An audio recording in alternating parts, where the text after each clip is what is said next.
YouTube channel mister गामसेयाव नायगिरि बयबो आंगो लोगोफोरखौ आं बे समाव गोजोननाय आरो अननायखौ जासिहरबाय।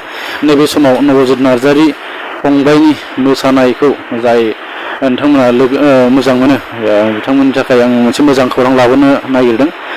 बिथाङा नैबे दासान्दि जों भट हरबाय थानायाव बिथाङा गोबां भटआव जाफुंसार जानो हादों आरो हायेस्ट भटबो गोबां बिथाङा खेबनै मोनबाय आरो बेजों लोगोसे नैबे थांनाय दाख्लै सप्तानि जि भट हरदों बे भटजों बिथाङा देरहासार जानो हादों आरो बेजों लोगोसे दिनै बिथाङा टप 5 बेवहाय जायगा आवग्रिनो हाबाय, थामहिनबा फाइनाल राउन्डआव सहैनो हाबाय।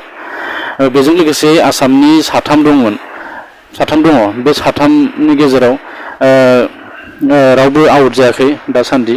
दा बयबो फाइनाल राउन्डआव सहैबाय आरो आसा खालामदों जोंनि नबजित नार्जारी फंबायाबो बे फाइनाल राउन्डआव सहैनानै जाहाथे देरहानायनि बान्थाखौ लाबोनो हायो।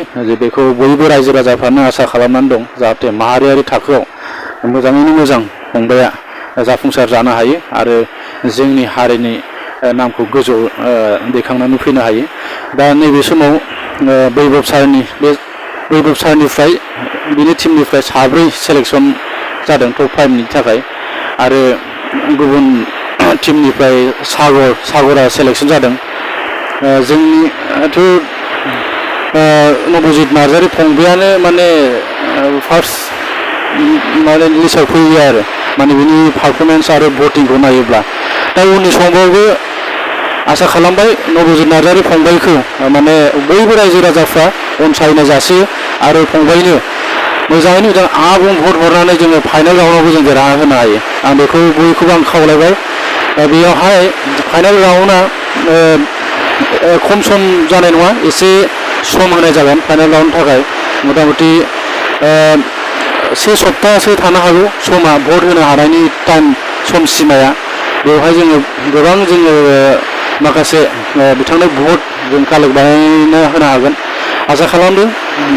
बेवहाय बिथांनि फाइनाल राउन्डसिम सहैनायाव गोबां रायजो राजाफोरनि बोथारसिनाय दं आरो गोबां जोंनि माखासे ससियेल मिडियायाव खामानि मावग्रा मोजां इउटुबार आरो गासैखौबो आङो फोरमायगोन। माने फिसानिफ्राय लानानै गिदिर इउटुबारसिम माने गोबां हेल्प होदों।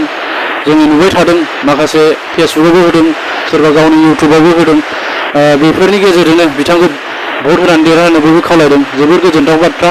जोङो सासे सुबुंखौ जोंनि माहारि थाखो सुबुं सम्पद बिदि जाहोनायाव नंगौ जोङो बयबो खौसेथि जानांगौ आरो देरहासार खालामनांगौ जाहाथे जोङो बर'नि गेजेरावबो जों सासे माहारि थाखोआव जोङो सुबुं सम्पद आरो दिरुनबावनो हायो। जोङो बेबायदिनो जोङो साफा जों दिरुनलांनो नाजानांगोन जाहाथे, मानो होनबा जोंनि रायजो राजानि अनसायनाय मोनबानो बिथाङा दा बे माहारियारि थाखोनि जि DID लिटिल मास्टार बेवहाय देरहासार जानो हागोन आसा खालामदों। उननि समाव बयबो भट होगोन आरो आङो उननि स्क्रिनाव जि देखायगासिनो दं सावगारिखौ, बिथांनि सिगां समनि सावगारि, उन्दै समनि सावगारि, आं बेखौ नोंथांमोननो दिन्थिबाय। दा बे समाव आं बेखौनो फोरमायनानै नोंथांमोननिसिम आं गोजोननाय आरो अननायखौ जासिनानै बे समाव दोनथ'बाय। गोजोन्थों। जय बर' हारिनि।